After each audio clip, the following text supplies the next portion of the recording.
প্রশ্নের উত্তরে পর্যটন দপ্তরের মন্ত্রী জানান, এই রাজ্যে এবছর 18 কোটি পর্যটক এসেছে, যা দেশের মধ্যে প্রথম।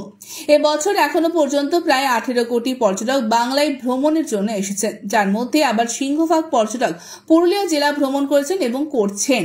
বিজেপি বিধায়ক নরহরি মাহাতের এক প্রশ্নের উত্তরে বিধানসভায় তথ্য জানান পর্যটন মন্ত্রী ইন্দ্রনীল সেন। অযোধ্যা পাহাড় এলাকা ছাড়াও পুরুলিয়ায় এখন নতুন বেশ কিছু পর্যটন স্থল তৈরি হয়েছে।